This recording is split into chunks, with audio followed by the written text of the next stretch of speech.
Assalamualaikum warahmatullahi wabarakatuh. Perkenalkan, nama saya Wardana Kusuma dengan nomor induk mahasiswa 105170644. Saya adalah mahasiswa jurusan Ilmu Pemerintahan Fakultas Syariah Universitas Islam Negeri Sultan Taha Saifuddin Jambi. Baik, pada hari ini saya akan menjawab soal-soal ujian tengah semester mata kuliah Tata Kelola Keuangan Pemerintahan dengan dosen pengampu Bapak Z. Haryanto SHMH. Baik, sebelumnya kita sudah tahu apa itu uang. Uang merupakan benda yang kita gunakan untuk membeli barang ataupun jasa. Seperti uang Rp500, uang Rp1.000, uang Rp2.000, uang Rp20.000, dan sebagainya. Namun di sini kita tidak berbicara mengenai uang yang seperti itu. Yang akan kita bahas adalah mengenai tata kelola keuangan pemerintahan. Apa itu keuangan negara dan sebagainya. Jadi di sini saya akan membahas yang kaitannya mengenai negara, keuangan yang digunakan oleh negara. Baik, langsung saja kita akan jawab pertanyaan-pertanyaan yang ada. Cekidot. Baik, sebelum kita menjawab, kita akan paparkan dulu pertanyaan-pertanyaan yang ada. Pertanyaan pertama adalah, jelaskan definisi dari keuangan negara, ruang lingkup keuangan negara, dan asas-asas pengelolaan keuangan negara. Kemudian pertanyaan kedua ini berkaitan dengan yang sekarang terjadi, yaitu pandemi COVID-19.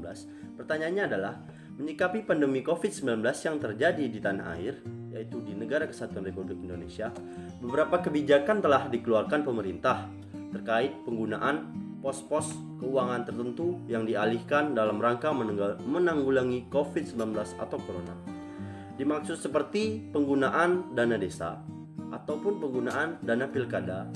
Menurut saudara, sudah tepatkah kebijakan dan langkah yang diambil pemerintah dalam perspektif pengelolaan keuangan negara mengenai pengalihan dana desa dan dana pilkada? Coba saudara jelaskan. Baik, terkait pertanyaan pertama, di situ ada 3 subbagian dari apa yang harus kita jawab. Yang pertama mengenai definisi keuangan negara. Menurut Undang-Undang Nomor 17 Tahun 2003 tentang Keuangan Negara, definisi keuangan negara menurut pasal 1 ayat 1 adalah semua hak dan kewajiban negara yang dapat dinilai dengan uang, serta segala sesuatu baik berupa uang maupun berupa barang yang dapat dijadikan milik negara berhubungan dengan pelaksanaan hak dan kewajiban tersebut. Oke, setelah kita mengetahui mengenai definisi dari keuangan negara ataupun pengertian dari keuangan negara, mari kita kaji mengenai apa saja ruang lingkup dalam keuangan negara. Pada hakikatnya, keuangan negara sebagai sumber pembiayaan dalam rangka pencapaian tujuan negara tidak boleh dipisahkan dengan ruang lingkup yang dimilikinya. Oleh karena itu, ruang lingkup menuntutkan substansi yang dikandung dalam keuangan negara. Sebenarnya, keuangan negara harus memiliki ruang lingkup agar terdapat kepastian hukum yang menjadi pegangan bagi pihak-pihak yang akan melakukan pengelolaan keuangan negara. Ketika kita berbicara mengenai hukum keuangan negara, berarti kita membicarakan ruang lingkup keuangan negara dari aspek yuridis. Ruang lingkup keuangan negara menurut pasal 2 Undang-Undang Keuangan Negara adalah sebagai berikut. Yang pertama adalah hak negara untuk memungut pajak, mengeluarkan dan mengedarkan uang dan melakukan pinjaman. Yang kedua adalah kewajiban negara untuk menyelenggarakan tugas layanan umum, pemerintahan negara, dan membayar tagihan pihak ketiga. Yang ketiga adalah penerimaan negara. Keempat, pengeluaran negara. Kelima, penerimaan daerah. Dan keenam, pengeluaran daerah. Serta ketujuh dari ruang lingkup keuangan negara adalah kekayaan negara atau kekayaan daerah yang dikelola sendiri atau oleh pihak lain berupa uang, surat berharga, piutang, barang, serta hak-hak lain yang dapat dinilai dengan uang, termasuk kekayaan yang dipisahkan pada perusahaan negara atau perusahaan daerah. Yang kedelapan, kekayaan pihak lain yang dikuasai oleh pemerintah dalam rangka penyelenggaraan tugas pemerintahan dan atau kepentingan umum. Dan yang terakhir adalah yang kesembilan dari ruang lingkup keuangan negara adalah kekayaan pihak lain yang diperoleh dengan menggunakan fasilitas yang diberikan oleh pemerintah. Kemudian, bidang pengelolaan keuangan negara yang demikian luas dapat dikelompokkan dalam beberapa subbidang. Menurut Undang-Undang Nomor 17 Tahun 2003, ruang lingkup keuangan negara tersebut meliputi yang pertama adalah subbidang pengelolaan moneter. Hal ini dilakukan melalui serangkaian kebijakan di bidang moneter.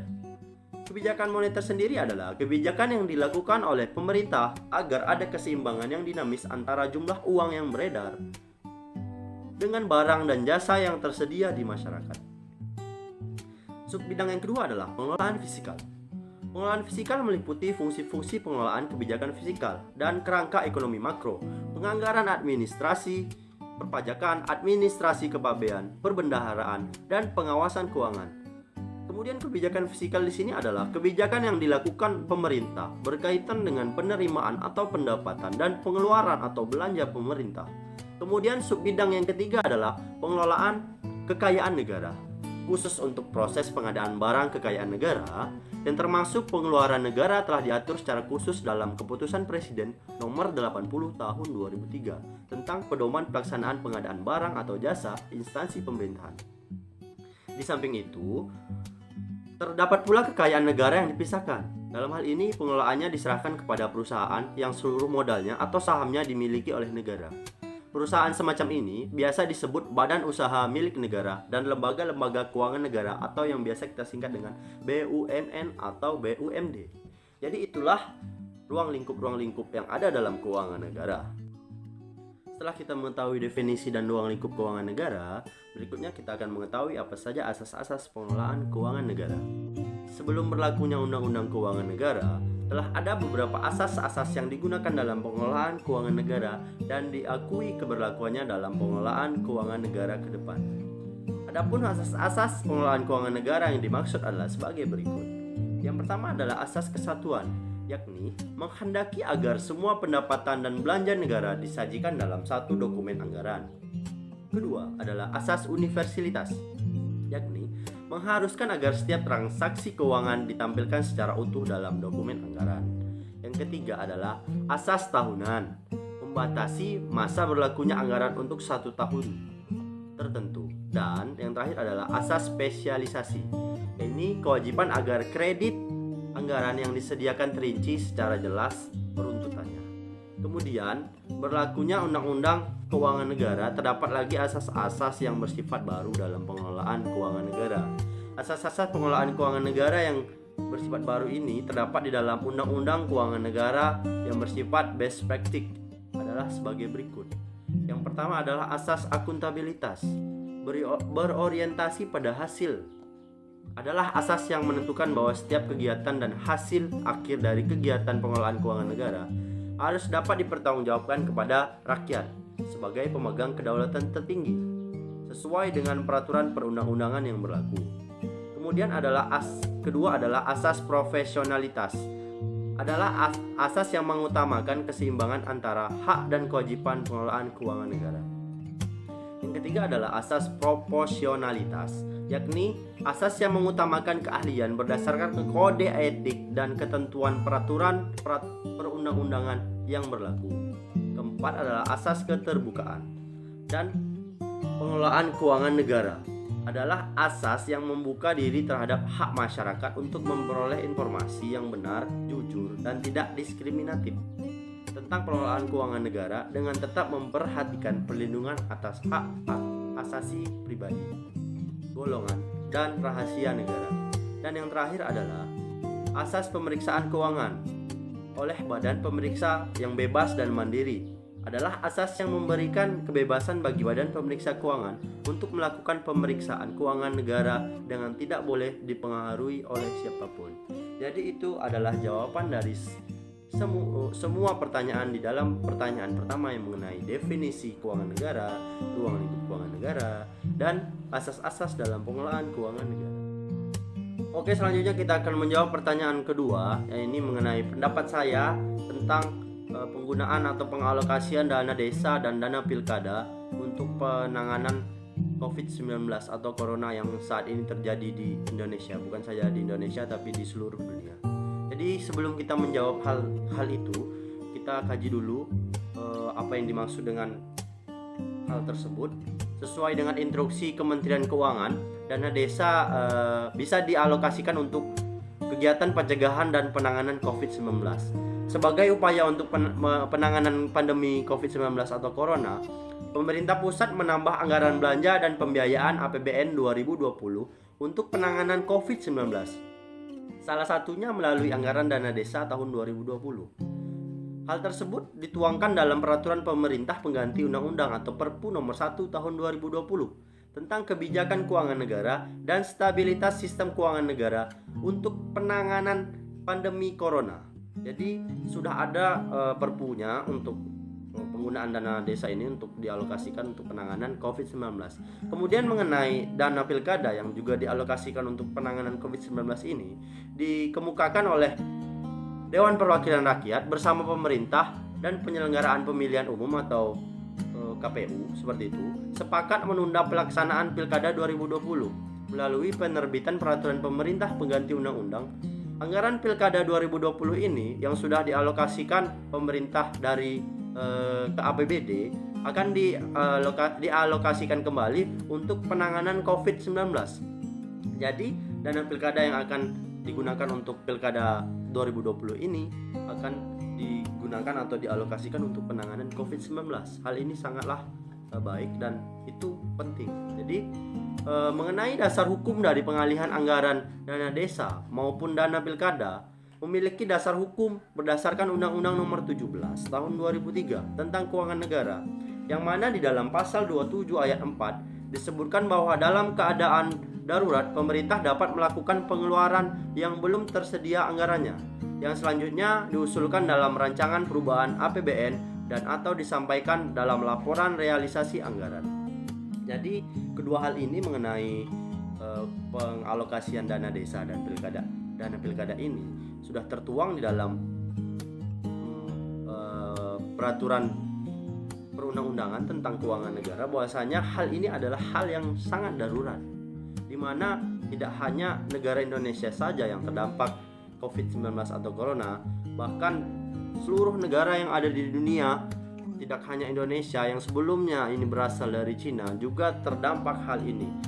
Kemudian di sini kita harus bijak untuk menyikapi hal tersebut, di mana pada tertanggal 10 April 2020 sudah ada 3.293 orang yang positif corona di Indonesia saja, dengan nilai jumlah sembuhnya hanya 252 dan meninggal 280. Itu angka yang cukup besar. Dilihat Indonesia hanya baru sekitar 2 bulan lebih terdampak corona. Nah, hal ini tentunya menjadi tantangan tersendiri untuk pemerintah agar lebih sigap untuk menangani hal ini, karena kebutuhan lain tidak hanya untuk kemajuan negara, namun untuk penanganan ini sendiri juga membutuhkan banyak kebutuhan, contohnya di bidang keuangan. Dan hal ini disikapi dengan cara pengalokasian dana desa dan dana pilkada. Jika menurut saya ini adalah hal yang tepat, karena kita lihat sebelumnya bahwasanya penanganan di Indonesia sendiri cukup lambat dikarenakan keterbatasan APD dan fasilitas-fasilitas untuk menunjang penanganan COVID-19. Nah, dengan adanya pengalokasian dana desa dan dana pilkada ini diharapkan dapat membantu pemerintah untuk menangani COVID-19 agar cepat hilang dari Indonesia, seperti itu. Jadi hal ini sangatlah tepat, karena melihat dana desa dan dana pilkada itu tidak sebenarnya penting, tapi tidak lebih penting ini karena ini adalah sifatnya mendesak, sifatnya apabila kita lalai maka nyawa adalah taruhannya, seperti itu. Oke guys, kita sudah menjawab 2 pertanyaan yang ada mengenai ujian tengah semester tata kelola keuangan pemerintahan. Diharapkan jawaban saya ini dapat memenuhi tugas ujian saya dan dapat bermanfaat untuk semua pendengar yang ada, dan juga bermanfaat untuk diri saya sendiri. Saya Wardana Kusuma meminta maaf apabila ada kata-kata saya yang salah.